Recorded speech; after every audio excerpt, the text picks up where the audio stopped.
Okay, no matter how, they are the local, So that's why they are so popular and easily and widely acceptable and popular in the very early stage. So finally, if we don't mix with the Chinese culture, we can't survive. Okay, so that's why in the very beginning, actually, the way they view us as the foreigner, Buddhism come as a foreigner. You can imagine, this is how how is the style. In the early stage, you see, Theravadin Buddhism. You can imagine in the early stage, the monk from Indian, the monk from Indian or from Xinjiang, according to the history in the early stage, Buddhism come from Xinjiang to China or come from Indian to China. So this is how we begin the Buddhism. So the people that come there, in the very early stage, this is their clothes. The way they wear is like this. And if come from Xinjiang, maybe they speak is a foreign language, not the Chinese. Okay, and then they will bring is a Sanskrit text. They wear in this way.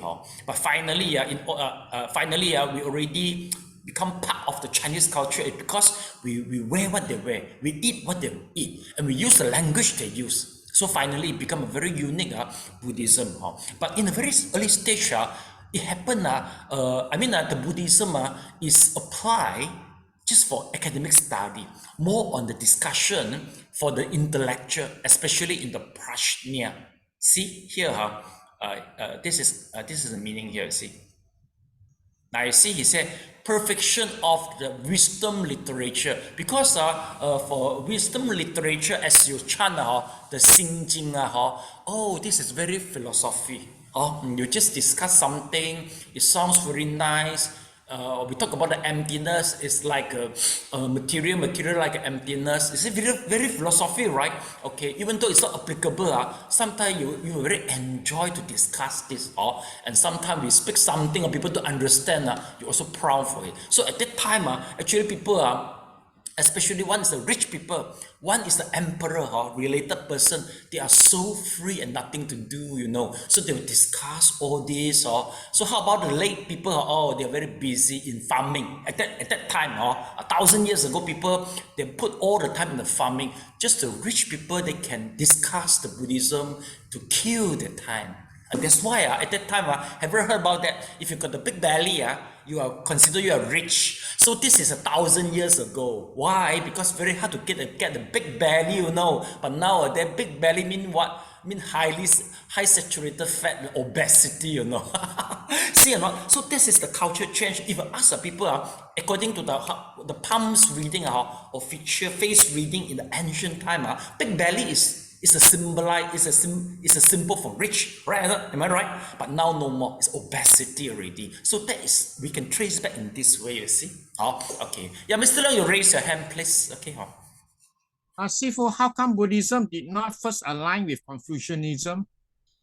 How come firstly? Of course, very simple, you see. Because the founder are different.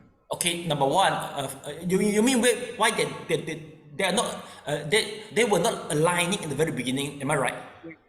Oh yes, because culture is different.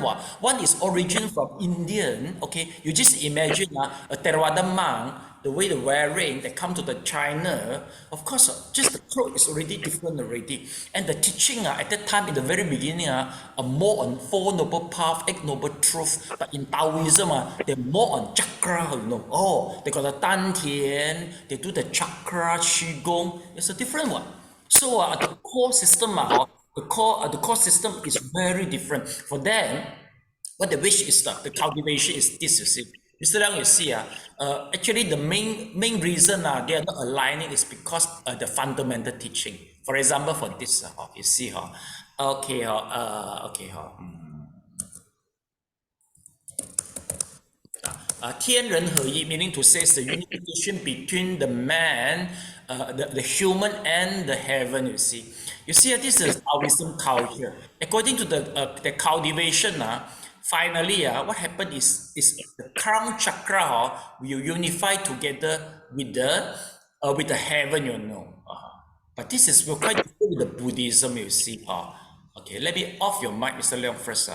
So you see here the picture not that obvious. Let me show you this. Let me see. Okay. 练什么去啊 ？Okay.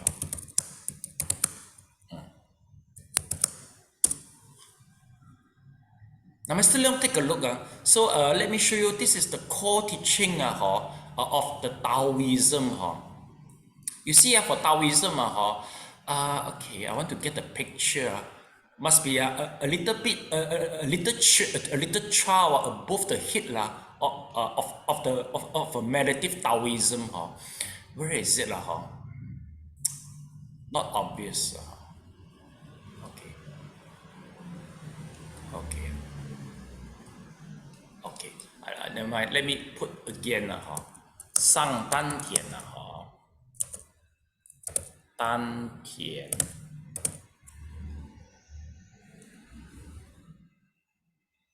Now take a look. So this is once you talk about the Taoism, the meditation, the emphasis on the upper dantian, middle dantian, and the lower dantian. In the very beginning, they will try to ignite the fire in the lower dantian. This is like a what? We call it like a boil, you see. Okay, when you try to ignite the fire and bring the fire up here, and come to the upper dantian, finally come out from here. But for Buddhism, I mean, our core teaching is we try to observe that nama rupa, there is a non-self, you see, so quite different. So that's why Mr. Leong, you see, the core teaching itself is cannot align already. But for us, the way I see the Taoism, they are still in the jhana. This is how they unify. That's why in Erdi, we do the Qigong, you know. But no matter how good the Qigong we go, still in the jhana, maybe just assess concentration only. We need the Anapanasati or the other method to shift it from the assess concentration to the absorption concentration. And from absorption concentration, we do the Vipassana. So the Vipassana part, especially this part, you don't see it in the Taoism. So the core teaching is different, and then the culture is also different. Okay, so Mr. Long, can you see that's why cannot aligning? Actually, sadly to say, you know, have you heard about that? There's 3 times, at least 4 times, the kings, order the militants to try to destroy the Buddhism. You heard about that? It happened 3 times. We can say it's annihilation of Buddhism in the history of the China. Why? One of the reasons is because the emperor trusts the Taoism as the close people, especially as a religious advisor. So the religious advisor, of course, they're biased on Buddhism and they speak the bad, the bad mouth over us. So 3-4 times at least. So very destructive. All the temple have been destroyed. All the monks asked for destroy. See or not? So from here, I realized democratic is better system. Why? Because if everybody, 100 people, quite hard come out the motion that to destroy the whole religion. Am I right? But the king want people, right? He himself decide, I like it or don't like. So I don't like, okay, destroy the whole thing. As you say, you see, the thing destroyed already. So I noticed that sometimes democracy is still the best. To avoid this kind of extreme way. But anyway, even though Buddhism in the extreme environment, but he's still quite strong. Until now, they still can survive. But partial damage, certain part damage, you cannot find back already. Especially if the school, they are quite related. They are quite related to the appearance. For example, you have to build a big temple. Like a Zen, like a Vinaya school, like a Huayan school. All this, they all destroy. We don't see much already. But for the Zen school, because everybody go back to the hut, and also for the Nianfo, they go back to the hut. So they stay inside to the jungle. So once the emperor tried to destroy, they couldn't find them, you know, because they're inside the jungle. So that's why this is the school who can remain until now. See or not? Okay. So So hopefully, but nowadays I think not easy, because the cabinet I still got so many different multiracial, multi-religions. Okay, then we come back to here Okay, we finished already. So that's what I should mention here. Here we mention not all south part of the China. I cannot tell you the specific part yet, not checked now. So roughly it's about this part. We go to the other the school of the Chinese Buddhism. So let's Elena, can you please read the passage from the 5th century?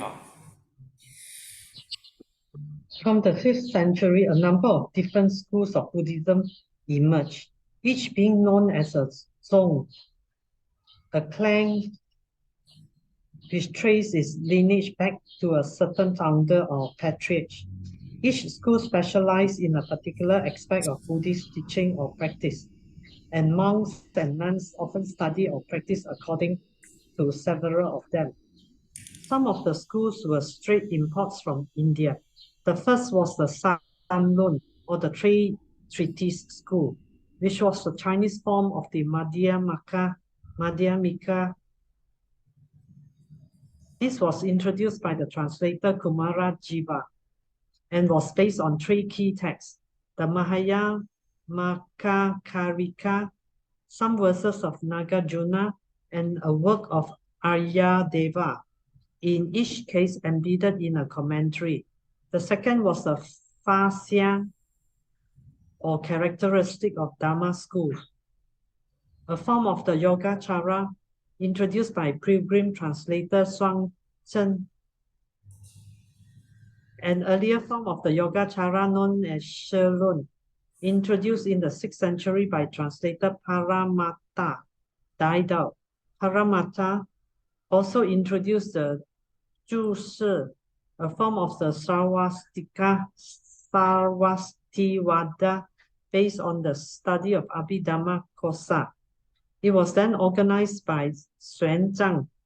These schools lost their separate identity after a time, but as subjects of study, they influence others. A late import arriving in the 8th century was Zhenyan, the mantra or efficacious word school. While it died out in China in the 9th century, persecution of Buddhism, this form of mantra Naya had considerable success in Korea and Japan. Okay, thank you so much. I think your nightmare is coming because a lot of Chinese words, Sanskrit would come already. But no worry, I think I prefer use the translation, so for you more understandable. Then I try to relate to the story We go slowly, it doesn't matter Okay, let's come here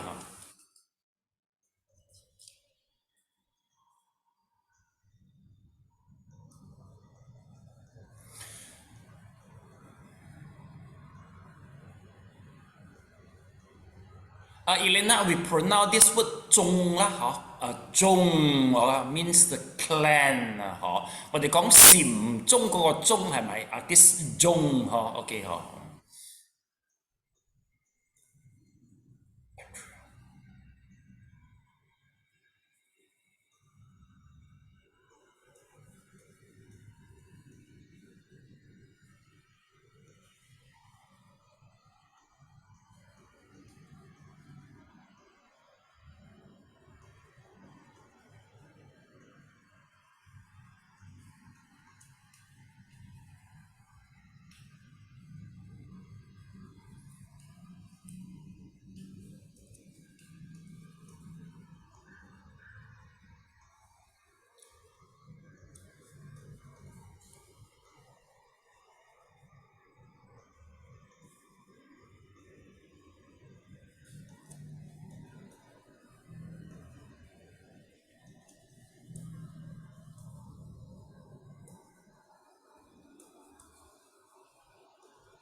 法相宗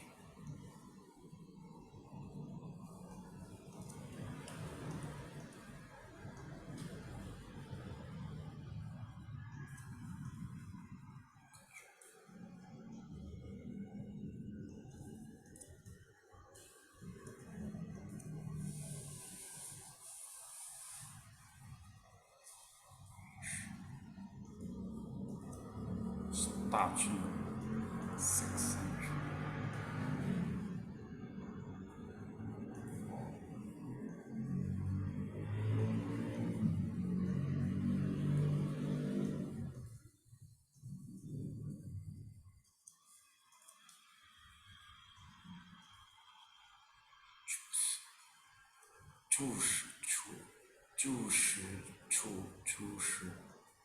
Based on the study of Juice, Sawastiwada.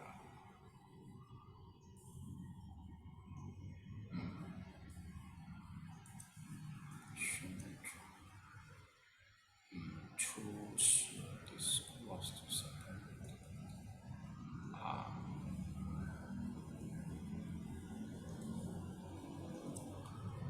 Influence national.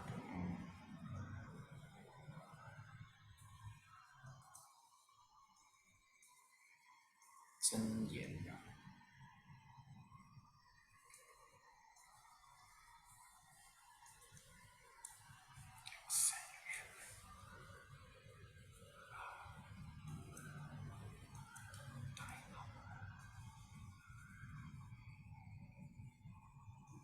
Persecution of Buddhism.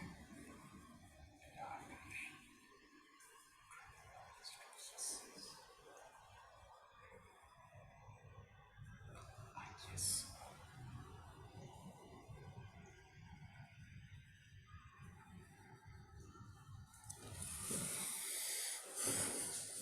Tama by Zoom, please. Once you finish. Not Tama, raise hand.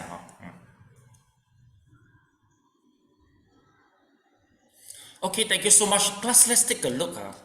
In the 5th century, meaning to say 300 to 400, 400 to 500 year, there's a different school have been established in China. Let's take a look. Why are we able to see so many schools start established between 400 to 500 AD? The reason is because the translation of sutra have been finished. Quite a number of the sutra had been translated. Why it does matter? You see, in the very beginning, in China we don't have any raw material. So the first job, the monk have to go to the Xinjiang, or they have to go to the Indian to bring back some sutra. And once they bring it back, they finish the first job. Then second phase is the translation. They have to translate to the Chinese. So after translate to the Chinese, the third phase is there must be some people elaborate it. So when they講經so that is the part we have to start. Must be somebody to teach about. Okay, you see, once I start 講經then there will be a group of people come to me and learn from me, right? Okay, then from here I'm able to train some of my students. To speak the same material from me, right? So this is how the clan start. Why we call it Jing Tou Zhong? Why we call it Sim Zhong? Because the clan, this is how the clan began in this way. See or not? Like in Erti, I'm quite specific in speaking the Abhidhamma. You see or not? Now we are able to train out certain speaker already. And with a group of students. So you later on, maybe after 10 or 20 years, we will become a clan. We call it as a Zhong Pai, Zhong. So this is how we come. Okay, class, this word you can just write down in Mandarin. This is the words. This one, Zhong, the Zhong, the meaning is this. See? We write in this way.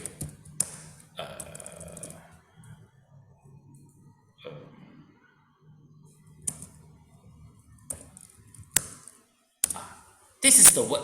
Zhong, Z-O-N-G is this word. Zhong, mean the clans. So we say Sim Zhong is these words. Meaning to say a group of the people, the teacher and the student, they are going to learn certain thing.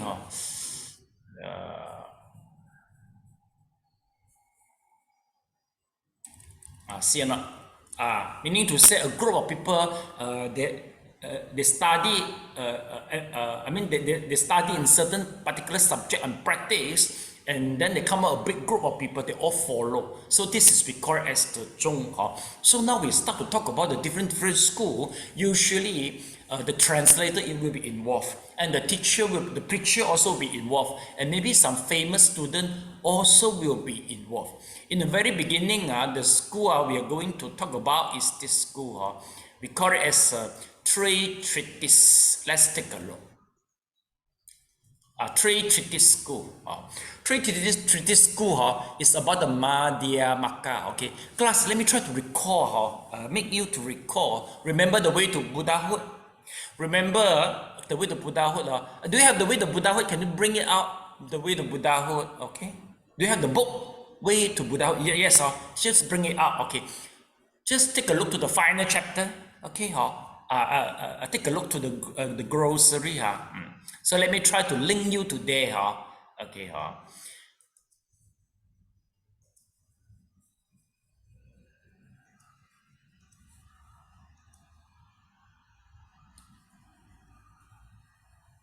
Okay.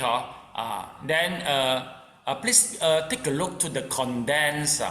Let me guide you. Where is it? How to link to there? The way to Buddhahood. Wait lah.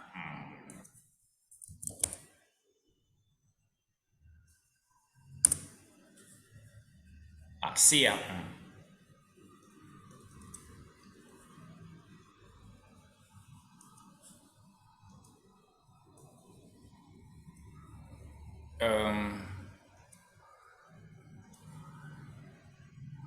Okay.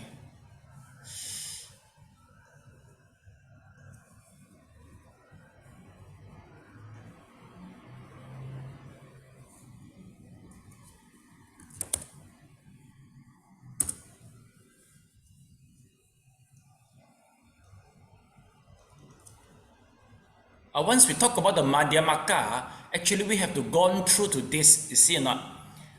The great vehicle. Class, let's take a look. So this is the Dharma, the division of, we have to go to this. Let's see first. Okay. Part 1, Part 2, the division of the teaching. Okay.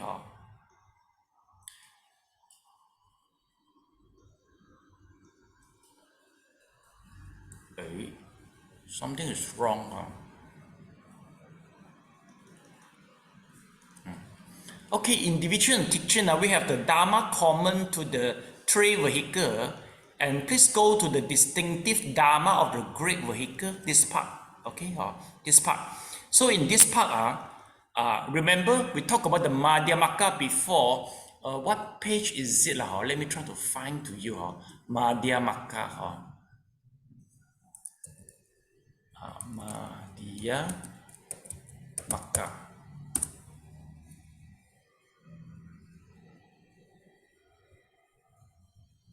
It's in the great vehicle. We talk about the emptiness. Remember, we got three traditions in the Mahayana.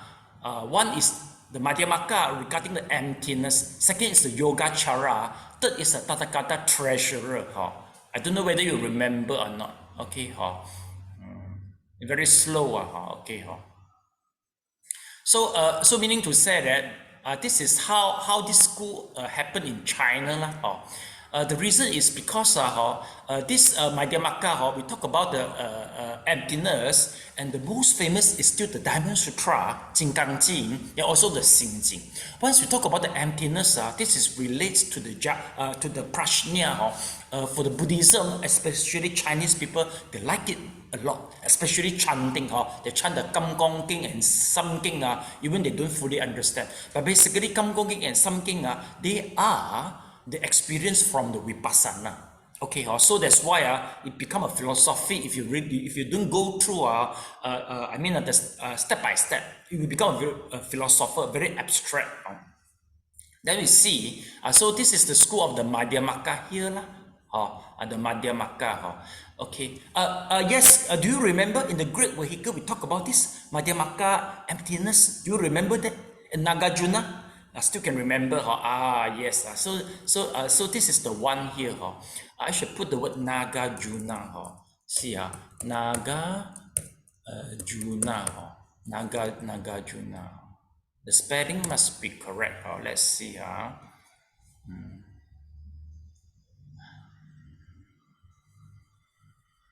Okay. Kumara Nagarjuna. They got a lot of Pali word. Let's say maybe I put the emptiness, it will come up correctly. Emptiness. Empty. E-M-P-T. Emptiness. Elena, how to spell emptiness? E-M-P-T-I-N-E-S-S. Okay, correct here lah. Emptiness. Let's see. Yes. Okay, yeah. Okay, please go to the page 214. Do you see? Madhyamaka prospect, emptiness. Do you see that? Yes, class. Okay, please go to the page 214. Okay, 214. Then we are able to see the Madhyamaka Mika here, and also you see the non-existent of the independent nature is the emptiness. You see, we are able to see here. This is the section we talk about the Madhyamaka. So basically, once we talk about the school, meaning to say that the whole school they study over this. Okay, so Sari, got it? So that is the part we mentioned here, meaning to say this school they got three texts they emphasize on. Number one is the Madhyamaka Karika here. See now. Now this is number one, the Madhyamaka Karika. So this is the text is very emphasized and the most famous. Please highlight if possible you prefer the emptiness. One day you have to go through is the Madhyamaka Karika. And we have this class in Thursday night. We are in the middle already. Maybe Elena also can come and try Madhyamaka Karika. Yes. So this is all is talk about the emptiness. And the level they talk about more on quite close to the Nibbana already. This is the Madhyamaka Karika relate to regarding to the Prajna. And then here, we call it as the three treatise school. Then the translator is the Kumara Jiva. So take a look. So this is the Kumara Jiva. Kumara Jiva is a Tibetan. You see image. He is a Tibetan, and he was born in Xinjiang. And he is very famous. Remember that Xinjiang at that time, 1,000 years ago, they are all Mahayana school, especially before the rising of the Muslim of the Islam. The whole area here, Xinjiang, Afghanistan, Pakistan, they are all belongs to Buddhism, more for Mahayana and also Sarvastivada. So they occupy the whole area there until the rise of the Islam, the Muslim. Okay, so this is the Kumara Jiva. He is the one who is the translator, and then he translate the verses from Nagarjuna and also Nagarjuna's student Arya Deva. So meaning to say that in the way to Buddhahood, that particular section regarding the Madhyamaka, they are the author from Nagarjuna and Arya Deva. Nagarjuna and Arya Deva, where do they get the idea regarding the emptiness? They are enlightened also by the Nikaya, or we call it as Agama. So if you go to trace back the Nikaya or Agama, you also can find some trace, actually it's from there. Okay, so this is one of the school, but let's take a look. You see, so this is the school number one. Second, the school is a Fa Xiang Zhong. Okay, so we call it as a characteristic of the Dharma school. So the founder actually is from a Chinese people. So this is the Chinese people who formed the Fa Xiang Zhong. It's a Xuan Zhang. So this is English translation. See Xuan Zhang. Okay, so he started to pilgrimage from China to India, dated about 7th century. Once he came back from Nalanda school, Nalanda University, he established the Yogacara because he noticed Yogacara is very very symbolic, very representative, and very good authoritative school at that time. So he used the theory from Yogacara and established the Fa Xiang Zhong la. So Fa Xiang, the meaning to say is this la. See, Fa Xiang means characteristic of the Dharma. So meaning to say that it's just quite similar with the Abhidhamma. We've got the 89 Chitta, 52 Cettasika, Fa Xiang Zhong, same. Got so many terminology.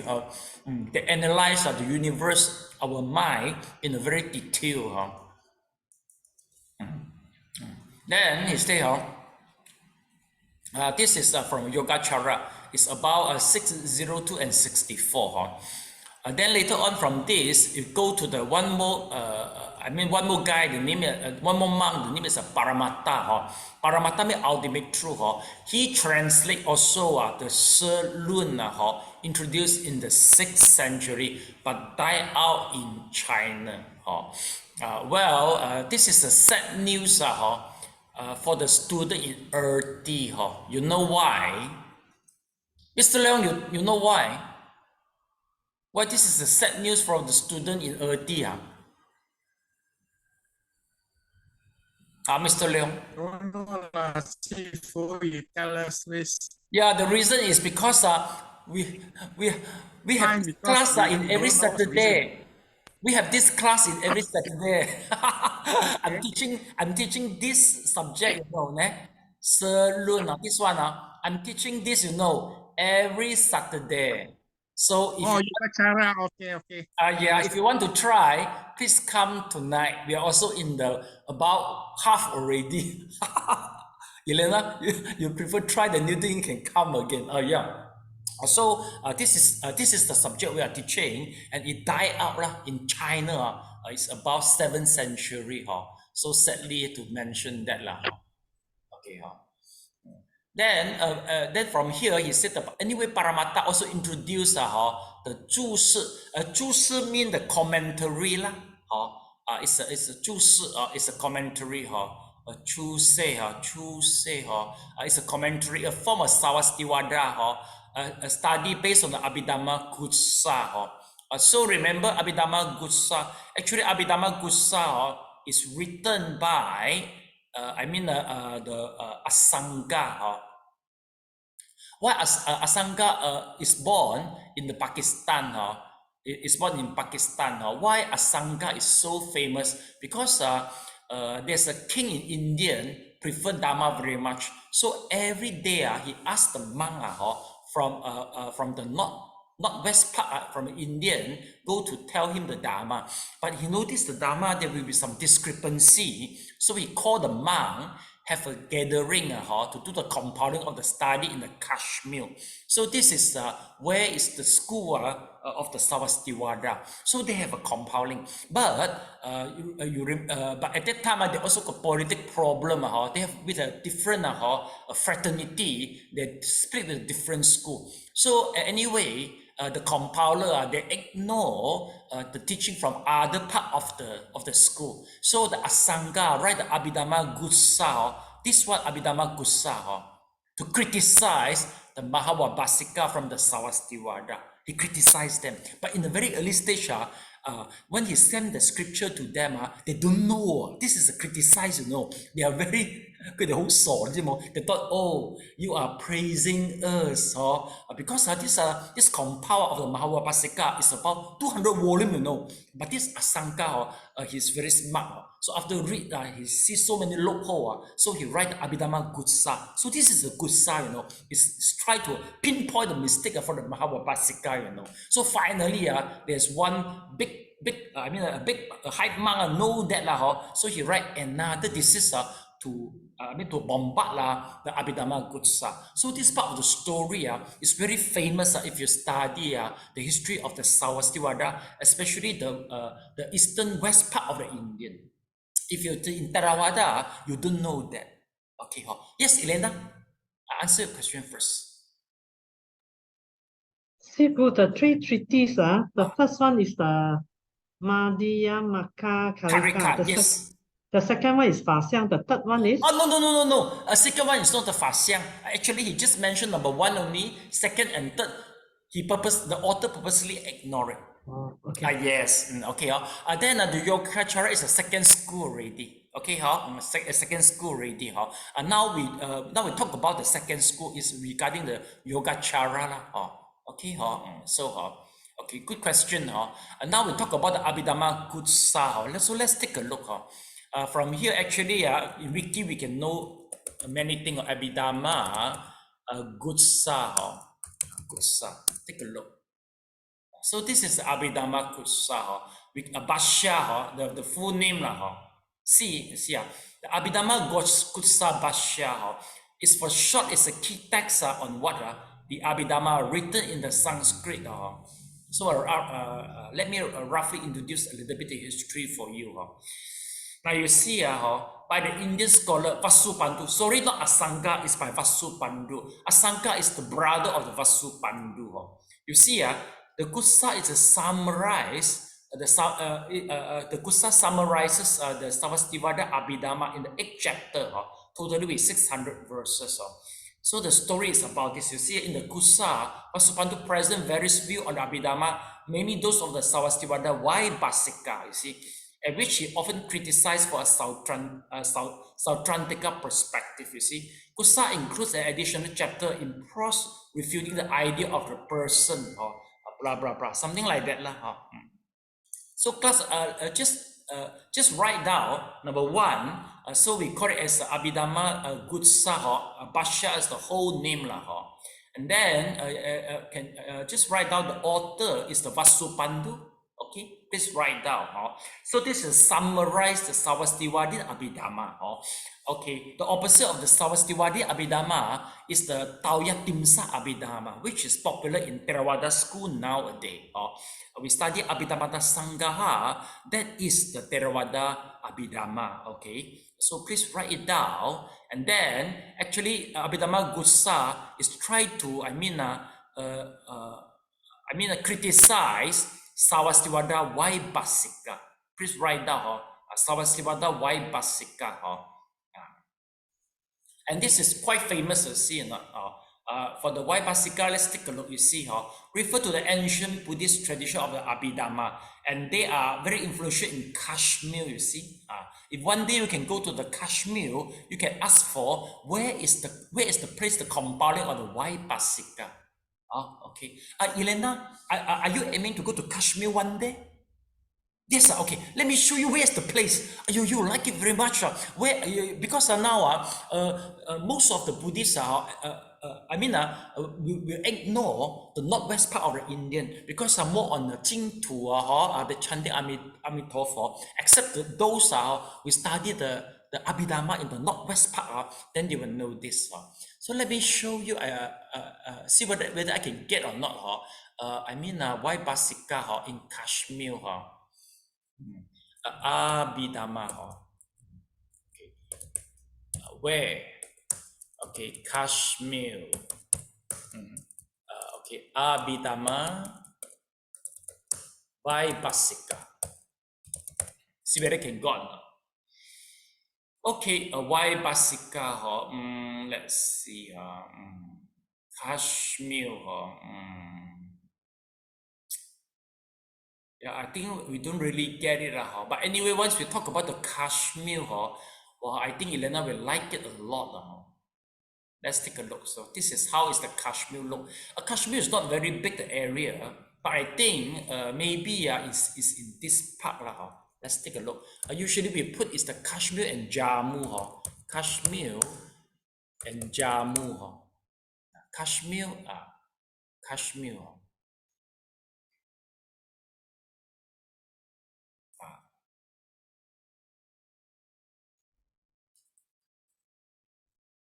Kashmir and Kashmir. This is Kashmir.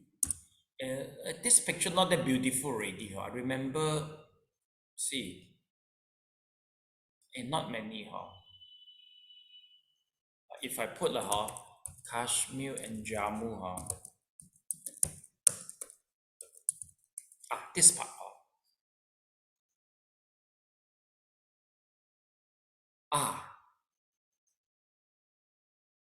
Kashmir, Jammu. Yeah, Elena, is this the place you're aiming to go?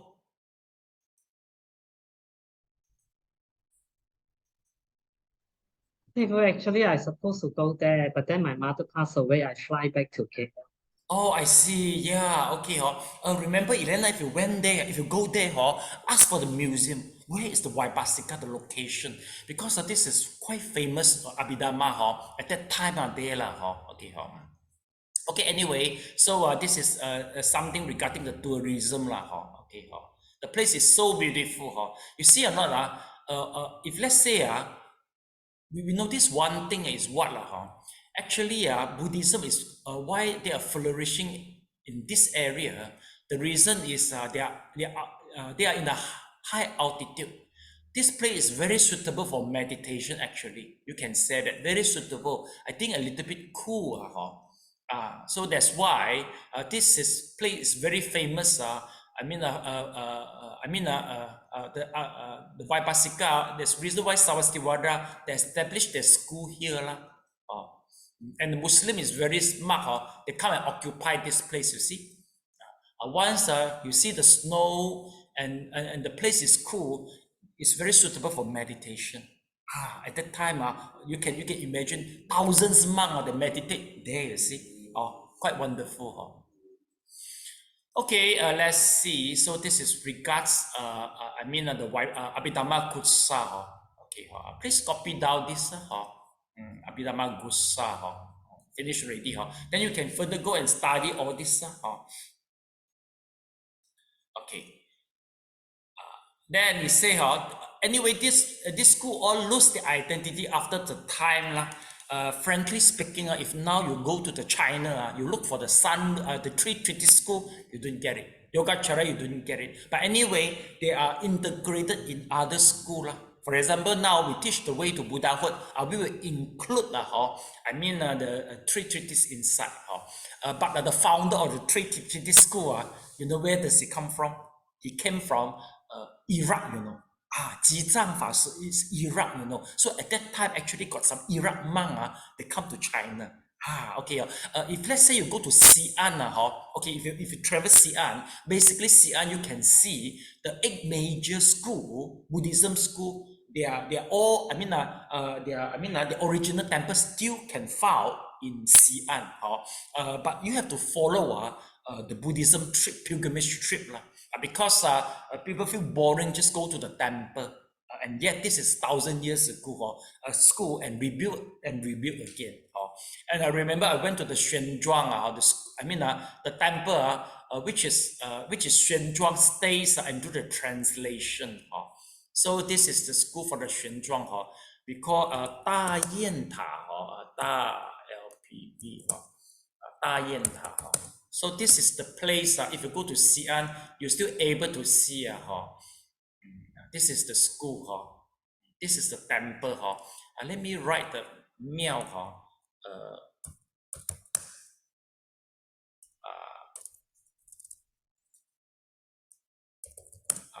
Because temple here. You see, this is the temple in Xi'an. Are you able to see Xuanzhuang? Okay. So I remember, according to the history, once Xuanzhuang come back to this temple, you know, there will be thousands of people who queue up to welcome him. Okay. You know nowadays the place where the 1,000 people queue up, it's become what become what building, do you know or not? It becomes Starbucks and McDonald's already. Yes, go and see all this the place. 1,000 years ago, people queue up to welcome him, and now all become Starbucks and the McDonald's and KFC. So that's why if you go to Xi'an, even though it's a historical site, but anyway, if you don't really go through the history and without the guide, and you don't have the basic knowledge, you can't see many things. Especially mostly it's the Mandarin, classical Mandarin. Even us also cannot 100% understand it. So if you go to Xi'an, it's good you have to do some study. I must have a good English guide for you. Okay. And I think now I already prepare you to go to Xi'an already. By you knowing all this, it will be very interesting for you if you travel there. Okay, so this is something regards the 宣状then you see the last one is this school is we call 真言宗 we call it a mantra school basically class in the 8th century there's a group of the people that travel from India. Okay, they travel from India to China. What they brought to China is regarding all the mantra and all the hand sign, especially the 大悲咒. Remember the 大悲咒? 大悲咒 actually is import from Indian. I think it's about 8th century from Indian to China. Once they come to the China, they become a mantrayana, and from mantrayana they start spreading to where Japan and also in Korean. So now the mantrayana is very influential in Japan and the Korea. Let's take a look. This is once we talk about the mantrayana. I try to find it mantrayana English. Mantrayana Buddhism or Vajrayana. Okay, mantrayana. Yes, let's see first. Okay, not very good mantrayana the word I have to use the Chinese word we call it as a 冬蜜或者是糖蜜Okay, if you write the 糖蜜 you will see all this. This is a tantra school without influence by the Tibetan tantra. Without influence by the Tibetan tantra, you will see all this. This temple. This is a Japanese monk. I think it's a Japanese monk. Tang Mi. Then you see all the decoration. You are able to see it if you travel in Japan. You see all these type of picture. They are quite famous and popular in Japan, and they will prefer to bow to this 大日如来. Okay, anybody plan for Japan trip coming? Anybody? Japan trip? Elena, have you been in Japan? Okay, do you notice this mantrayana? Tongmi, the mantra school is very famous and play a major role in Japan. Have you noticed that? No. Oh, okay, never mind. Okay, for those future you travel Japan, you have to really, ask the guide to bring you to this temple. Or you say you don't want to just shopping only, you have to go this, and then they will tell you some story but the guide is very expensive. I heard that so you have to do a little bit study basically the Tibetan mantra Tibetan secret school and this one Japan secret school is quite different. So some they claim that you can say that Japanese the mantrayana which spread to Japan and the Korean is without the yoga sects. In Tibetan Buddhism, they include the yoga sects inside. So from the picture in the temple, you will know this. If you travel to the Tibet temple, you will able to see, the unification between the male and the female. You're able to see the picture like this. But you will not notice this if you travel in Japan and the Korean, especially the mantrayana school. Okay, do you get it? So meaning to say this school, they are good in chanting the mantra like the 大悲咒, Mani Padme Hum, and they will do a lot of hand sight, the visualization, all these things okay, then you're able to see the symbol the two or something like that. You see let's see yeah. Then you're able to see the two like this this is the picture, this is the symbol for the tongue, the secret school. It's quite different with the Tibetan Tibetan mantrayana, quite different. Okay. Okay, next, but anyway, let's see. Mantrayana had considered success in Korean, Japan, but now you can hardly see already. Okay, so we go to the next paragraph. Paramatta. Yes, Joe, can you please read the passage, Joe? Can you hear me? China? Yes, sure, please. Okay. Paramatta is also probably the author of two texts that were widely influential in Chinese Buddhism, the Four Xinglun, or Treatise on the Buddha Nature, and Dangshen Qi Xinglun, or Treatise of the Awakening of faith in the Mahayana. Here one finds the Tathagata Garbha being portrayed in cosmological terms as the one mind that encompasses the whole of reality, both awakened and unawakened, as a single universal reality, rather than as in typical in Indian Buddhism, an aspect of individual beings. This seemingly monistic doctrine is reminiscent of the Brahmanical ideal that the self-Atman is identical with Brahman, and the everything in Brahman, and also with Taoist ideas of everything as the play of the Tao. Chinese Buddhism received more or less the whole gamut of Indian Buddhism texts and ideas, as well as developing new texts that were claimed by some of the Indian origin. While China had a much more developed history sense than India, ironically, it took seriously the claim in Mahayana Indian sutras that they came from the historical Buddha. It thus had to make sense of the great variety of teaching of Indian Buddhism as coming from one person. Two important schools which originated in China were one which, stimulated by the Chinese love of harmony, produced philosophical synthesis of the teachings of different texts.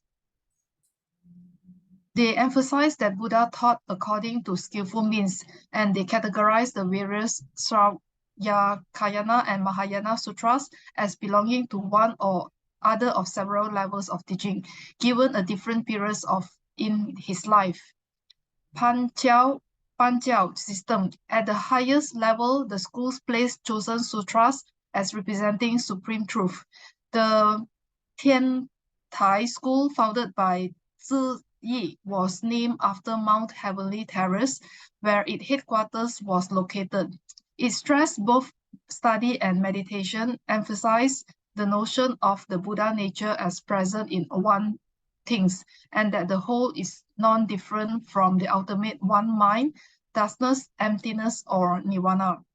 His Panjiao system saw the Buddha as having taught 3 weeks of the Avatamsaka Sutra, which only a few understood, then 12 years of the Agamas on the true realities for the spiritual and noble and conditioned arising, for those of lesser understanding, then 8 years of initial Mahayana teaching on the Bodhisattva ideal, then 22 years of perfection of wisdom teaching that all distinctions such as between samsara and nirvana are artificial products of the mind, and finally 8 years teaching the Lotus and Mahaparinirvana Sutras on the Buddha nature in all beings, the Buddha as the savior of all, and that the 3 vehicles are united in one. Okay, thank you so much.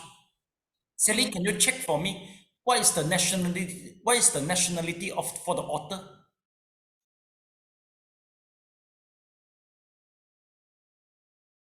This author is a Guilo, Peter Harvey. Hey, I think this guy have to really pay a lot of effort to read the Chinese text, because this part without the Chinese text, if you're solely dependent on Sanskrit, you're not able to write it out.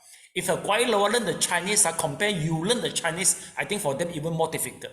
Oh, because from there I know already. This Guilo must pay a lot of effort in order to understand at least some basic point from the Chinese. I think his Chinese must be better than you all. If his Mandarin is not better than you all, he's not able to write this part. Because from the reading I know already. That one is very tough, a lot of classical Chinese are involved, Okay, let's digest this part.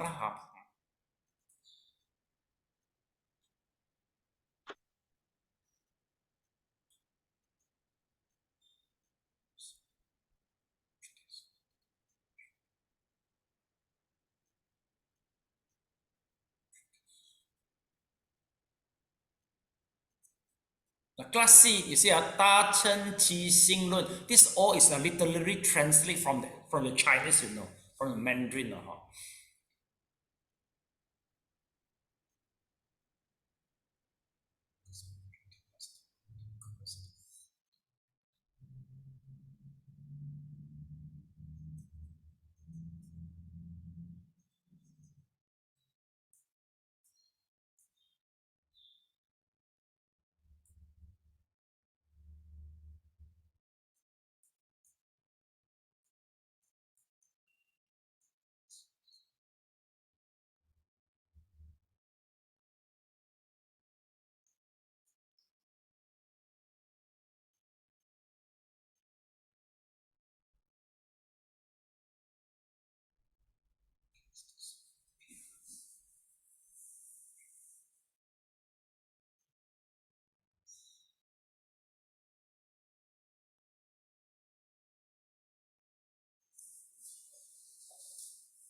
Okay.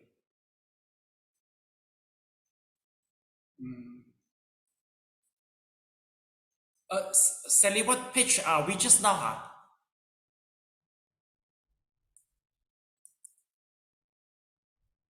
On the mic, please. 214. 214. 214.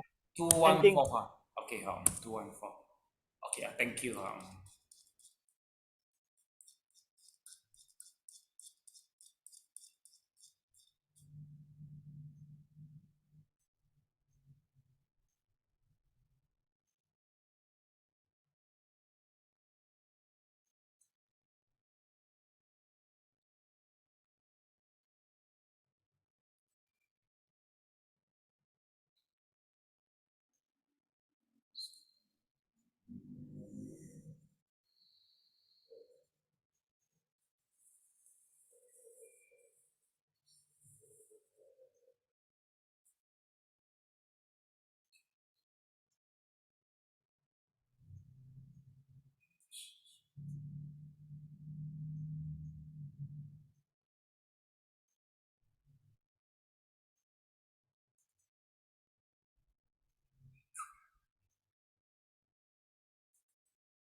Okay, finish, Sally. Okay, let's take a look. We continue from Paramatta. So in Paramatta, he keep on translate two more important texts, which is about the Tathagata Garbha. A class, take a look. If you just put to the way to the Buddhahood, also in the Mahayana, the Dharma of the Great Vehicle. So if we put the Tathagata Garbha, see whether am I able to check it out? Garbha. Garbha. Garbha.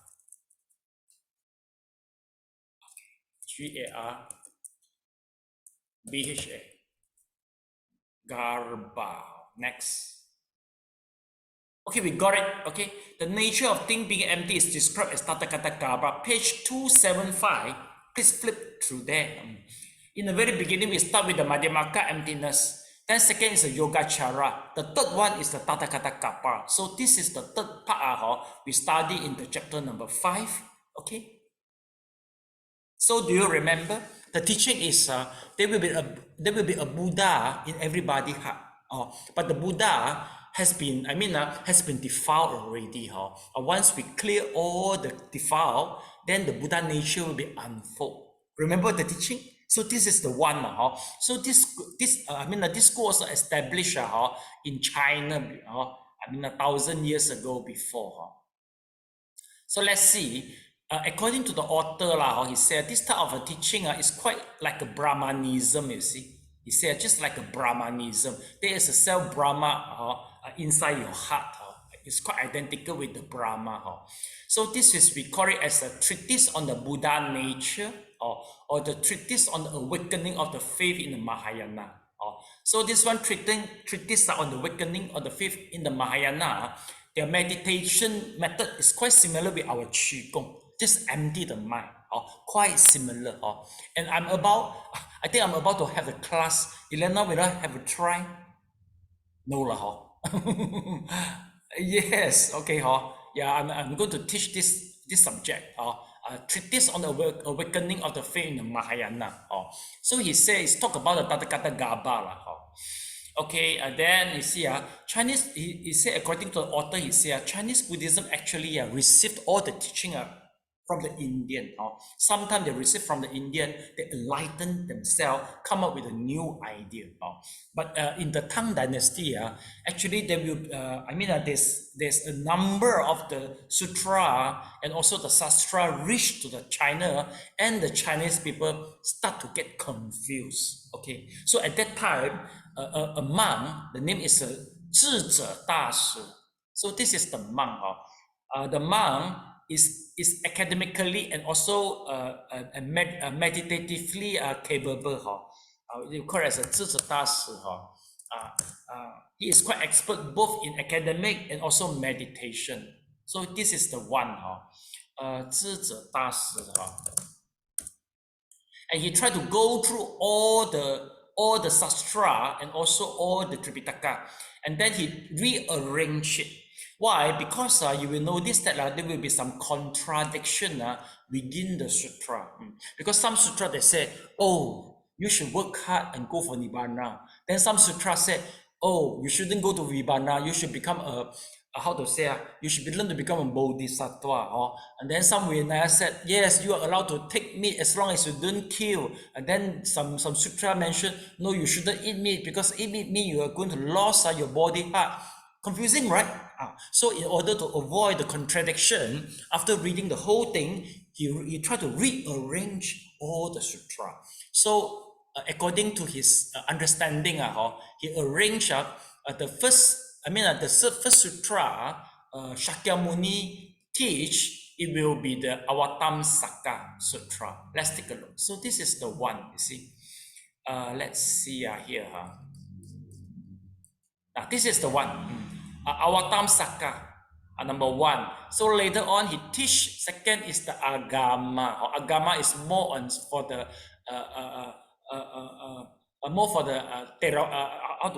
Sravakayana. Second is the Agama. And then the third one is the Mahayana teaching. Bodhisattva is the perfection of the wisdom. Is the third. And the last one is the Lotus and the Mahaparinibbana Sutra. They try to unify all three vehicles and aiming to become a Buddha. See or not?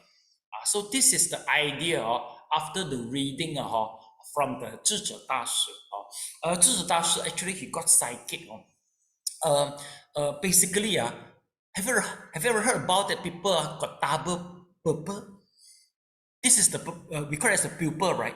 The people got the double one. You heard about that, lah? 智者大师 he possessed a double, double pupil. So before, his mother dreamed some very good sign dream before gave birth of her of him have a very good sign. And then finally once he start to grow up he noticed that he is quite sensitive to the energy, and he start to in one day he's able to see his future and start to read a lot of Tripitaka, and also try to do some some sorting word. He's able to see all this. And also there's one case study very famous because he is more focused on Dharma Flower Sutra. Once he go to bound Dharma Flower Sutra, he go to the Samadhi and notice that the gathering of the Shakyamuni in the Lingjiu San still there, So according to him, in the meditation state, this is the gathering. This is the gathering in Indian. The gathering is Indian. This part they haven't dismissed yet because he go to the Samadhi. So this is the place. So Lingjiu San Indian. English we call it as what?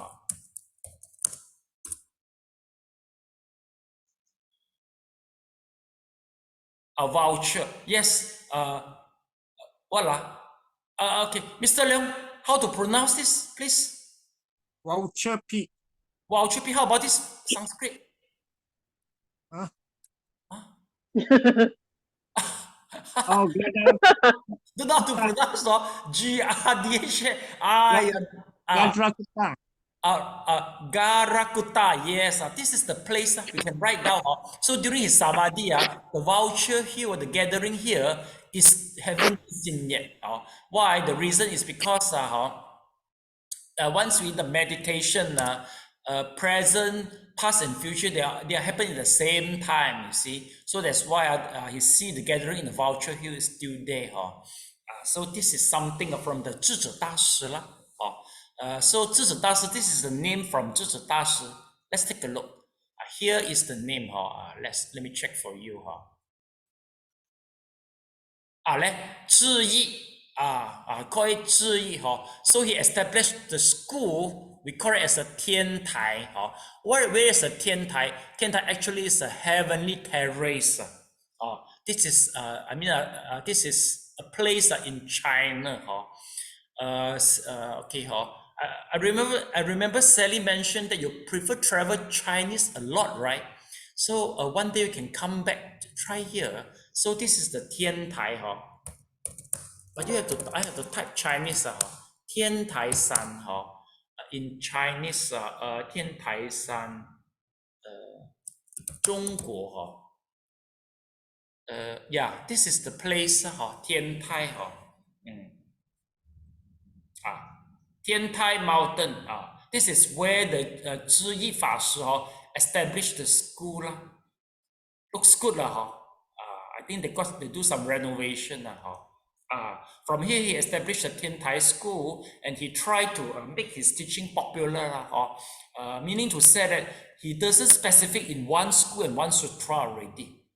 He will try to go through a lot of school and sutra, but he will emphasize the last part, which is the Mahabharata and the Lotus Sutra. Okay. Okay, let me see first. This is from the 智义 Okay, yeah, okay, finished already. So this is something regarding to the Chinese Buddhism. I know because I'm Chinese people, I'm Chinese for me, everything I just try to translate from Chinese to the English, okay, and I know the culture very, very well because I'm a Chinese. How about you all? Do you get the assignment from me or not? Actually, what I'm trying to tell you all this, I feel so happy to let you know the Chinese Buddhism, But do you feel my enthusiasm or not? Or actually, I happy alone only? Elena, can you feel that or not? I try hard to let you know the Chinese Buddhism because you are the Chinese. Before, sometimes can feel it but some of the things I don't know the problem is still the terminology problem, am I right? Yeah. Even though it's a Chinese, we translate to English, the taste is not there, the smell is not there already, am I right?